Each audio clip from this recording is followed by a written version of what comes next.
going to be talking about collectibles, and this is again falls into some of the categories we were touching on before. So it's going to be good to really expand on that. So I'd like to ask Tirath Kamdar if he's in the room to come and join me. Tirath, is he here? Yes. And also Kohei Ogawa-san. Yes, he's here. And Sylvain Levy as well. Thank you very much. So come and join me. Okay.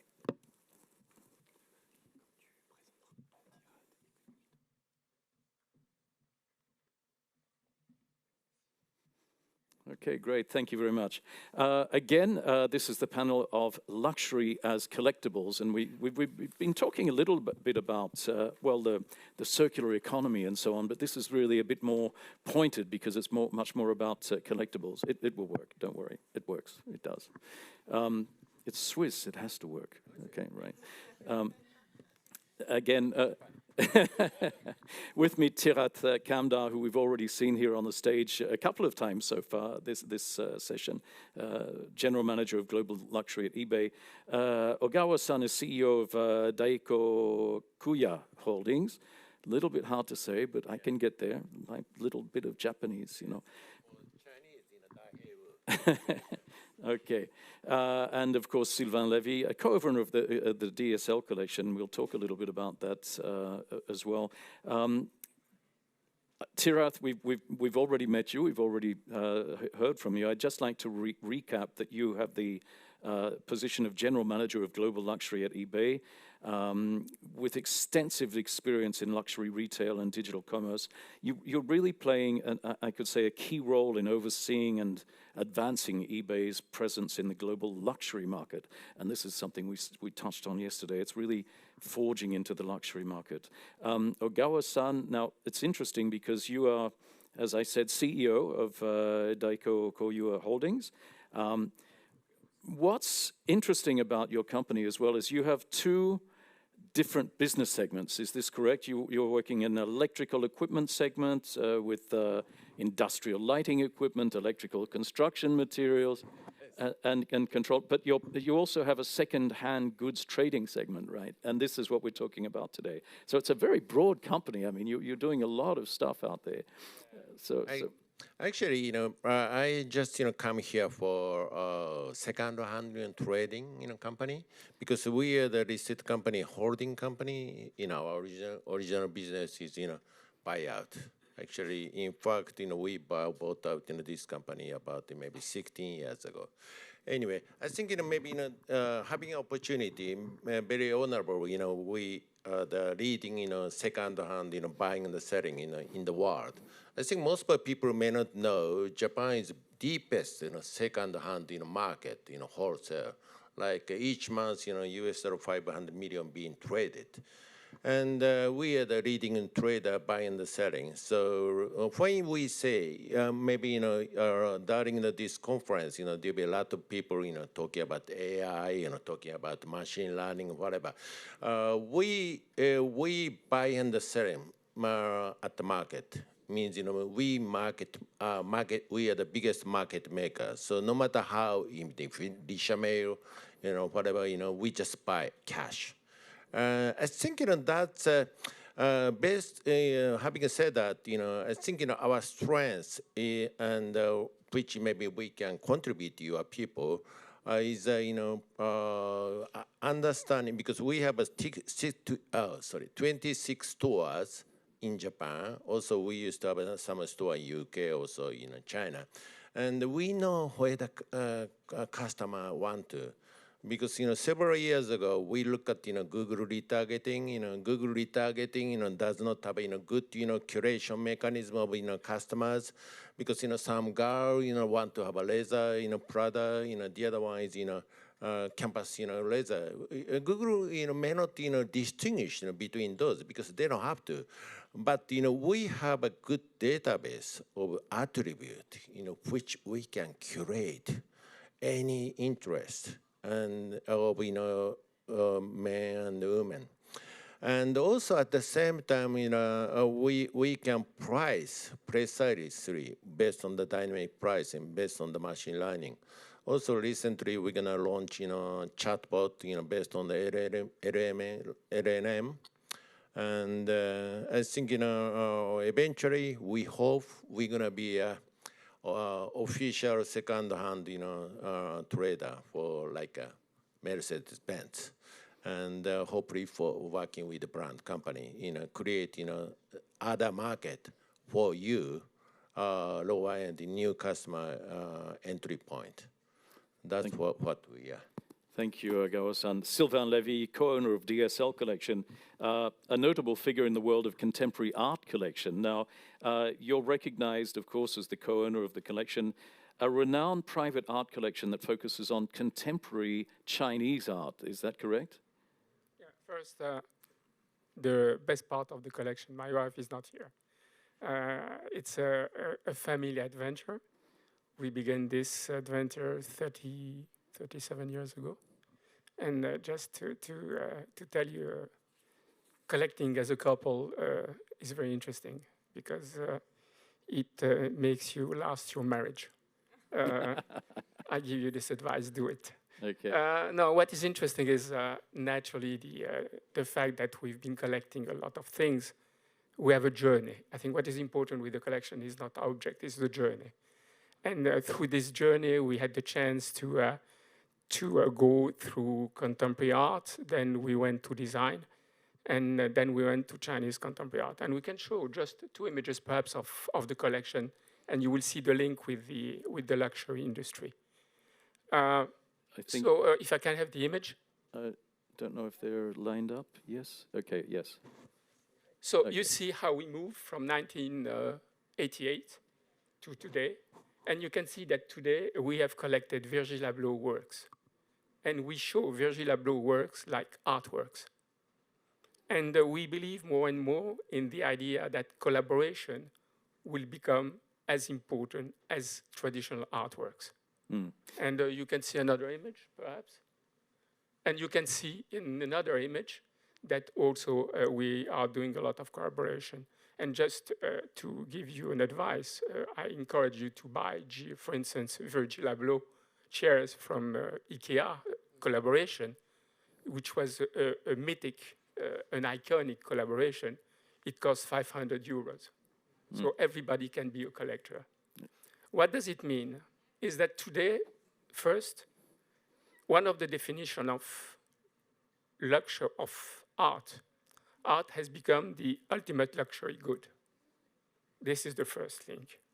The other link, which is very important, is that what is important in luxury is desirability. And to be desirable, you have to be timely and timeless. And this is very important. And so by bringing art into luxury, you can reach this idea of timelessly and timelessness. Fantastic. This is something very, very important.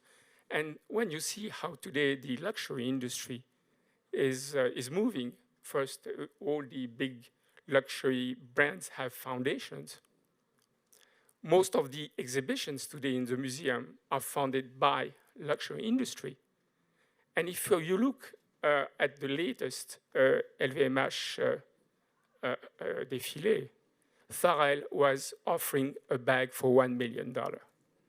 So we are today in the junction of these two worlds, the art world and the luxury world. And I think since we want our collection to speak the language of our time, it's normal that we are looking as luxury, as part, as art at this moment. Okay. Now, I know also, Tirath, we've seen a couple of videos from eBay, and I believe we have a video to show right now, just to give a little foretaste of what you're doing in this area. Tell me a little bit about this. No, and it's exciting that both from Agawa-san as well as Sylvia and like what they're bringing together, right? And we're seeing a lot of those same trends because art is highly traded on eBay. Luxury goods and handbags, watches, jewelry, accessories, highly traded on eBay. And so one of the areas that we really see focus on, especially as a collectible, it has become, and we spoke to this a little bit yesterday, we've seen acceleration both during COVID and post-COVID as how it's become a stronger investment class, right? Price increases in Chanel, new inventions that have come out that is allowing people to invest into luxury. For example, even in a fractional way, right? You're seeing things where, hey, if there's $1 million art piece or that Sylvian is, for example, selling or trading, but the general community cannot afford it, how do you fractionalize that investment, right? That's a huge thing. So like buying shares, for example, right? We're seeing that trend in the market as well, where you can buy pieces of it and partake in luxury as an investment, luxury as a collectible as well. So what I love about the future investing, especially when you look at the younger generations, you're finally able to invest in these aspirational purchases that you want, but a 20-year-old or 25-year-old may not be able to afford it right now, but I'll be like, I'll buy $100 worth of it and still be able to partake in an investment. And with what Sylvian just showed on his images, getting into virtual worlds is starting to take off. Metaverses is going to be a part of the future. This is very early days, but we are seeing that Roblox and the younger generations interacting, and you're finding luxury organizations starting to play into those type of metaverses, and you can actually create luxury collectible digital assets within the virtual world, similar to what he just showed. And you know, we spoke yesterday. We purchased a company called Known Origin that allows you to transact through NFTs and other digital mechanisms to buy these luxury digital assets, right? And digital assets is a huge part of it. And we briefly spoke a little bit about yesterday digital twins, which what that is if I have this watch, how do I create an NFT associated with it so I'm able to kind of use that as a proof of my investment that is 100% guaranteed that I actually own this, I'm the true owner of it, and be able to trade it. And it could be traded in virtual worlds. It could be traded in places like eBay eventually, things like that. And so this is really exciting in the world we live in, that what both of these gentlemen are doing is starting to be part of an innovation in the future that we're starting to see as well. How do you define a collectible? I mean, when does a beautiful item become a collectible item? Can I just add something? Sorry, go on. I think I knew he would add. No, it's interesting because I think first of all the panels were very inspiring, very inspiring, especially for me because I'm not directly connected with the luxury industry. Even if I had a company which was fashion and my wife was in the luxury industry, what was interesting is that. We have to we speak of innovation here. And I think it's important to look at the present, but also to try to envision the future. And what is interesting is what will be the future? And the future is already here. We are moving from a digital time to a virtual time. We like it or we don't like it. It will happen. It will happen. It will happen that everyone will have different identities.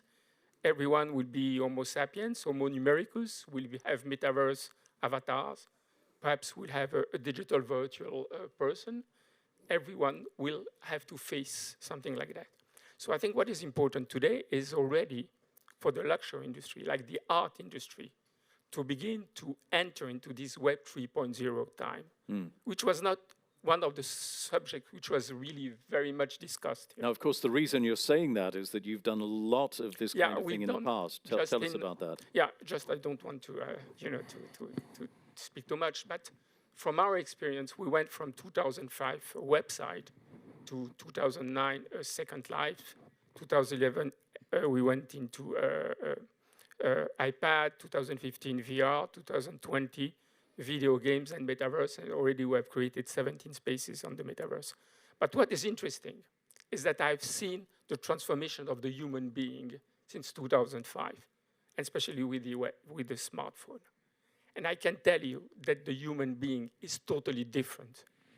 And we have to address all these questions, which are the question of the new human being, which we are existing today, but we will face in the future. And art and the luxury have to face this if we speak of the future and innovation. Of course, if we go to Japan and you sit in a train, every single person on the train has their smartphone in their hand and they're looking at stuff. How does this translate to the Japanese area? Actually, it's we believe those luxury is a kind of stage in life, stage. It depends on the life stage. Each people have different style, luxury. So we like a Daikoku create circulating, recycling, curation, because one of the things every luxury company work same person, chasing same person. But we believe that may not be true. Everybody should have different view, and everybody has to curate precisely so that not to bother their time. That's how we see. Also, luxury as a collectible, we see a lot of movement up and down. High end, Rolex.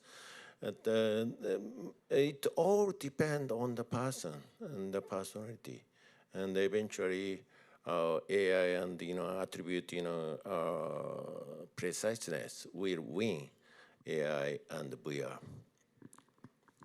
Okay.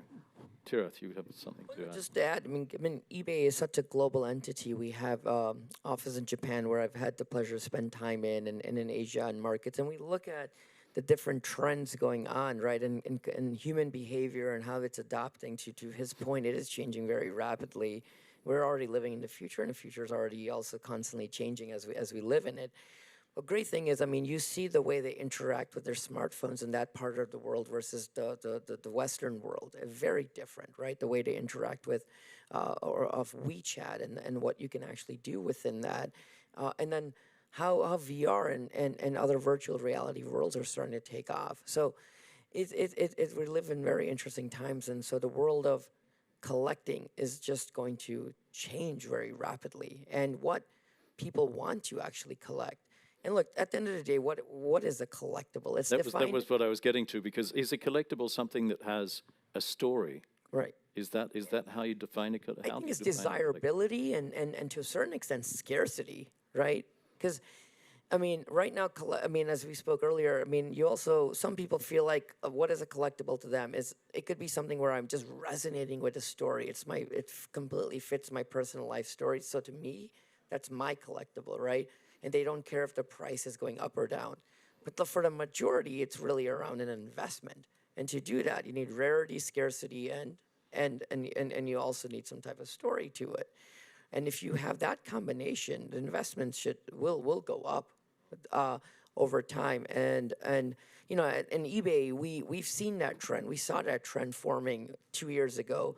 And what we decided to do is build a vault. What I mean by that, we created a 30,000 square foot facility, and now we started with trading cards. The trading card market has just boomed as a collectible, right? Everything from the rookie Michael Jordan card and others. Wow, like they could be worth $1 million. We sold $1 million cards on eBay. Like, it was shockingly, it was amazing to see that. So now we have this storage facility where every single quarter we're actually almost becoming like portfolio managers, where we have assets under management. And where people can actually store their goods in this amazing vault, and consumers can buy them like an investment, but they never have to take possession. It's never shipped to them. Why? Because they wanted to use it as an investment, hold it there, and then once and potentially let the value increase, and then we'll sell it off. We are now looking into what are the next asset classes to start including in the vault. Is it art? Is it watches? Is it handbags? Which is an amazing thing, because we have this facility that now we can keep building globally and turn it into an investment class that the world can actually buy into. Mm. Yeah. Yes, Stefan. I think that I should add perhaps something, is the context. If I buy a chair at IKEA, it's a chair. Of a Ron Arad chair at IKEA, it's a chair. If I buy it at Galerie Créo, it becomes an artwork. If I buy something at Sotheby's, it's linked with an artwork. If I buy it at eBay, I will not have the same, I shall say, experience at this moment. I think what is very important is always to put into context where it happens. And to be collectible, it has to have a link either with art, either with something which is timeless. It can be, for instance, wine. It can be whiskey. But it has to be timeless, and it has to be something which, by essence, is scarce, and by essence, would normally increase with the time. I think a collectible is or experience is dependent on the person. I think important part is either you want to be collectible, either you want to be financial asset. It's a dependent person. But I think key point is like us or maybe like eBay, somebody has to stand up to liquidate if there's anything we need. And that's where we are. We buy and selling, and create a market. Otherwise, collectible maybe you never know up and down, but it's gonna be a part of your life. He brings up a good point. The liquidity piece is critical. You cannot have, if you don't have a market and you can't be a market maker without liquidity, right? And then at the end of the day, if you're doing an investment, you have to think about, is there a market to be made? Is there liquidity? And if there isn't, or if you feel liquidity is going to go in the future, then your investment's not going to be valuable anymore. Yeah, but I think there is a difference between second-hand, vintage, and a collectible. That's true. I agree. How important is traceability or NFTs? How important is that becoming now? And I know you invested in a company for this as well, right? We did. We actually bought the company, right? They have 70 employees, and I think we bought them when they were much smaller, and I think we've accelerated that growth. Look, we believe in the world of a digital marketplace where digital assets and digital twins with NFTs can be traded. What is a digital twin? It's basically an NFT associated with a physical product. Why is it important? Right, so if you look at it, like it's more important when you get into the mid to high, ultra high end segments, right? Things that have extreme value. But what's exciting about NFTs is not only could it be associated with a work of art or a watch or any asset, it's also you can provide benefits, you can provide incentives, you can provide access to things within the virtual worlds or metaverses or offline events. You can push out loyalty program benefits, right? If you're a brand. And so right now, look, we're still in early days of adoption. What we saw marketplaces over the last 5 years like OpenSea and others create like Bored Apes, and the sports leagues came out with launches of digital assets. Well, the digital asset buzz and the hype has gone down, and we're seeing it now starting to level out. But digital twins, because if you have something associated with physically that you actually cherish and value, we're seeing that value still hold true. So we believe for the younger generation, it is becoming more and more and more important. Why? Because they actually understand NFTs, what it means to them. And I also don't like using the word NFT anymore because it's too buzzy. It's been said too much. At the end of the day, it's a digital passport, right? It's something you hold in your wallet that tells you that you're the true owner of this. But NFTs are also moving to it. That an NFT, or what I like to say digital passport, doesn't have to be attached to an item attached to you. It can be detached from you and actually be attached to your wallet. So then you can have multiple digital passports associated with a singular wallet, and you can decouple them. So a lot of evolution still happening, early days, but at eBay, we're very excited to be on the verge of much of this innovation. I think that what you said is very important for the present, but more for the future. If you look at a little bit some numbers, you have 3 billion people playing video games. So they are really to enter into the virtual world quite easily if they have the accessibility through the hardware. You have already on Fortnite 400 million people already on that. And these people, they are consuming digital items. So if you create digital items, you have to create a way to authentify and to make a market. And I think all the big luxury brands are testing all these new types of virtual spaces, because they know that the future will be also part of how to, I shall say, to bring solutions into these new spaces where creating emotions, creating desire will be totally different from the normal or the usual physical way. And I think, especially in the museum industry, because we are working a lot with the museum industry, it's very interesting to see that we are moving today in something which will be naturally contemplation, but also very much experience. And the best example for me is the music industry. Yep. You have in the music industry the authentic ways to go to a concert, and I shall say the numeric way is Spotify. But where people discover music today is on YouTube. It's an enhanced music by image. And tomorrow in the museum, you will have the same things. You have an experience and the contemplation. Mm. That's why I think tomorrow will be a space for that. It's interesting, and the digital passport NFT world is going to disrupt, I mean, not to get into the music industry, but I'm spending time with a couple of companies in that space. That is going to disrupt the current Spotifys, because the way royalties are paid right now to artists that connects with consumers, there's a whole disconnection. They can't disconnect, and the artists will be able to monetize significantly much more because of movements like NFTs. Just wanted to highlight that on the music industry space. It's really interesting that the disruption capabilities this new technology could create. I saw last year, for example, Alpine, the car brand in France, produced virtual cars that they sold with NFTs. Yeah. They sold them for up to 30 or 40,000 euros per car. Okay, this is for a car that is just virtual. And when I said, well, how can you sell a car for 30,000 euros online? Well, you can race it, and actually you can win money by racing your car online. And the people racing these cars make a lot more money than they spend on the cars. Same thing happens with racehorses, by the way. You can buy online racehorses and race them.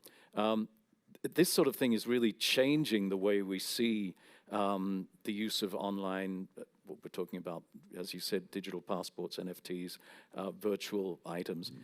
How's the luxury, I mean, I was talking about a car or a racehorse, but how is the luxury market going to evolve that way? There must be some, roadmap for how this is coming out, surely. Can I make a... Actually, one of the things, which we expect, I think you are the luxury companies. You are the leader of the world, and maybe Asian people is the biggest buyer of the world. In terms, those collectible technology, I think you have to lead through, and you have to create recycling and proper cycling and the curation and collectability. I think you are the leader because Asian people may not be leader in this industry. That's what I want to say. Yeah, and going back to your point, traceability, I believe, is very important. And I do know there's folks from the industry here that are really on the verge of innovation, right? Folks from Richmond and what they've launched recently with Panerai, and I think that's congrats on that achievement in being able to put digital passports, NFTs against watches. Breitling's been doing this for every single watch, I believe, produced after 2020, 2021. And what does that bring you, right? I mean, at the end of the day, it hopefully allows you to bring stronger loyalty to the end consumer, provide other types of benefits, and at the end of the day, the hope is to also have a capability to manage resale, right? Yep. And that's ultimately a huge move. I mean, you see more and more luxury brands starting to try to get more control of their end consumer, right? By going direct, by closing retail store partners, opening their own stores. I think this is hopefully another mechanism of building that brand equity, controlling the brand perception, and that's very important in the luxury industry that cares about their perception and maintaining desirability that always stays out there. It's an exciting space. And we have, I think, 8 minutes left. So, sorry, Sylvain, you want to add something? Yeah. I think it's very interesting what you said about creating a brand perception. Because if you look at the numbers, the luxury collectible is very small. First is the winner takes it all. If you look at the watch industry, it's Patek and Rolex. If you look at the bag industry, it's Hermes and perhaps Louis Vuitton. So it's a very small market at this moment, but it's a very important in terms of communication. Very, very important. And the best example is also what's doing Louis Vuitton with Artsy Capucine, with bringing artists creating very limited editions, because they understand that if they want to resonate with their time, they have to insist on the link between art and luxury. So I think even if the numbers are small, the power of the image is very, very important for the luxury industry. Let's throw this out into the audience again now. I'd really love to hear any comments or ideas from. We have right in the middle over here already one. Ideas from the people here about how you can see the luxury collectibles and whether you already have examples of really key examples of this sort of thing. I'd love to hear anything from you guys. We have a microphone. Hello. I don't know if I can answer to that, but just a remark. Stefano Maddalena from Audemars Piguet. For me, I just saw a little paradox between the two talks that we had before. On one side, we said before, okay, people are going to go away from digital. Okay, they want to touch and feel the real thing. At the same time, you're saying now, everything's, I mean, we're going to not go, it's going to be impossible to get out of the virtual world. So I was just asking my kids, young adults, are you going to buy something really luxury on the metaverse over there? They say, there's no point. You're clearly telling me absolutely no interest of buying any luxury goods. We would like buy a watch, a really watch. So we think for sure there's a big future for NFT authenticating like real products, but really creating luxury goods in a virtual world. Do you really think that's something that's going to happen? Because we really have some doubts. I mean, for luxury car, doing a Ferrari, playing Gran Turismo online, this I see. But for all the luxury brands, the first level that we did, I think for me there's absolutely no future in that. So I don't know if do you have any remarks on that? It all comes down to category, is what you're saying, right? So yeah. You know, nobody knows the future. Yeah. And I even don't know what will happen in 3 months. But what I know is that, you know, the human being has changed. But Sylvain, you've really experimented a lot with it. Yeah, so and you know, it's interesting insight. what you say. And I just want to share my own experience. You know, I was born Homo sapiens, 100%. With the smartphone, I'm 20% Homo numericus and 80% Homo sapiens. And your children, they will have avatar in the metaverse. They will be whatever they want, but they will have to, you know, to buy things. If they want to see their friends on Fortnite or elsewhere, they will buy a bag of Hermes. And they will have different identities. At a certain place, there will be a man. There could be a woman in another place. So they will buy things for that. So, you know, nobody knows the future, but the human being is changing. And what is sure is that always, industry is always here to address the needs of the human being. So I don't know what's the future, but the future is that the human being will not be like today. Any more comments? Yes, up towards the front. Here we have a couple. So I have a question. It's a great opportunity to have three interesting visions, but regarding the collecting wars, I would like to ask if you are yourself collectors, if there is a reason for that, and if from your clients, if there is a common reason for collecting things. Thank you. Of course, Sylvain, we already know, right? So I love collecting in passions, right? And my passions are, and I have digital assets that I've been buying based on sports. I love different sports leagues, especially American football and basketball, and so my passions are around that. Watches, two forms. One, stuff I love wearing personally, stuff I just collect and never touch, and stuff I also wear personally, and as well as it's an investment, right? And so these are the ways we're like collecting. And then there you could do fractional investments. We've done some personally fractional investments. What I mean is taking pieces of art, for example, right, rather than buying the whole art, right? And that's a great thing. Why, if there's a $100,000 painting, but I don't want to put all eggs in one basket. Let me put in a little bit there and then put another one there, put another one there. And that's another way to collect too. But that's just me personally talking. Okay. Agawa-san, do you have any collections? Yeah, we trade and we position a lot of collection brand. Actually, in order to trade by ourselves, we don't have any emotion to attach to. But at the same time, we for the future, it depends on the person, depends on the personality, life stage. I think collectible whatever way you can define. I think you have to create market. We have to create a market for future, for next generation.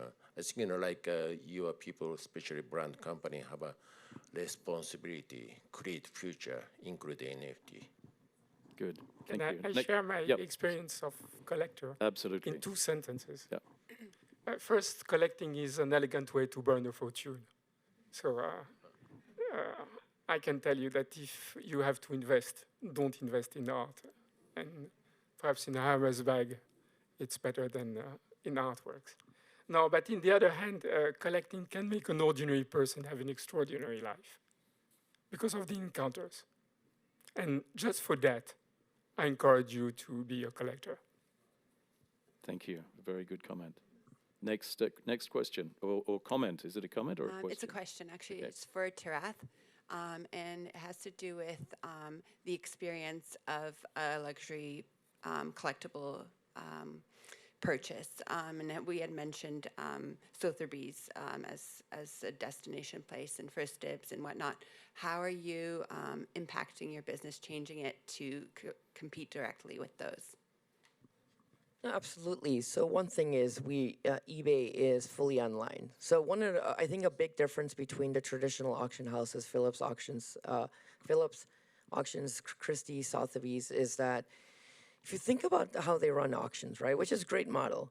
They have to produce these massive books. They have to prepare many, many months in advance, quarters in advance, run an auction, and they also have to filter what inventory they take in. But the mass market inventory, a lot of it, they don't even take in. And so for eBay, we are a global mass marketplace, right? We want to cater to what the mid-market to the high-end, to the ultra-high-end, right? And they're going more in that high-end to the ultra-high-end, not the mid-market as much. And the majority of our market segment is that mid-market. And we believe that's the class that's going to constantly grow in wealth over the years. And so that's how we differentiate ourselves in the market. And launching what we launched with Authenticity Guarantee, which was a missing component 3 years ago that we spoke about, where every single thing is going through physical authentication before it reaches the end consumer, is one of the great ways that we have differentiated ourselves and enter this market in a very strong, aggressive way. But we also, on the supply side, we will let you sell that $10,000 Rolex or $5,000 Chanel bag. We don't need to always make sure it's always as unique and rare. The Sotheby's and Christie's and others and Phillips needs to make sure of that. So we all serve the market in different ways, and there's a business for everyone. But this is how we differentiate ourselves to serve the bigger mass market in the global economy. Okay, any other comments? No? We're going to close now. It's time for our mid-morning break. I think, do we have another question? Yes, one last one. Hi. Hi, I work in the luxury spirits industry, and in the world of whiskey, we like to think of time as an added ingredient, and a lot of our collection today depends on the work that was done 10, 20, 30 years ago. With that in mind, I was wondering if you had any sort of ideas about what future collectibles might be 30, 50, or 100 years on from now. Will they be different? Do you think it will still be an Hermes bag or Rolex watch? And yeah, would just love to have your point of view on that. I can give you the answer of Bernard Arnault. He said one thing in an interview in New York Times. I'm not sure that Apple will be here in 100 years, but Dom Pérignon will be here. I think that's a good one. What's interesting also is look at how people were looking at even collectibles 15, 20 years ago, right? The world we live in is rapidly moving much quicker. So Look at what's the behaviors happening with these young, I look at my daughter even, she's 5.5, 6 years old, and how she's starting to think, or just teenagers in Roblox, the Roblox movement, wow, like the amount of activity, they'll be stuck in that world. So if you see all these pieces and how they're starting to develop passions, think about the passions that are starting to be developed, because that people will go towards their passions for collectibles. So I think there might be a lot of new other collectible assets that form around these new passions that are being created. So it's interesting time. There's no right or wrong answer here. It's just we have to create hypotheses and see where the bets land. Thank you very much. Thank you, gentlemen. I think this has been a fantastic session, and the future is wide open. Thank you.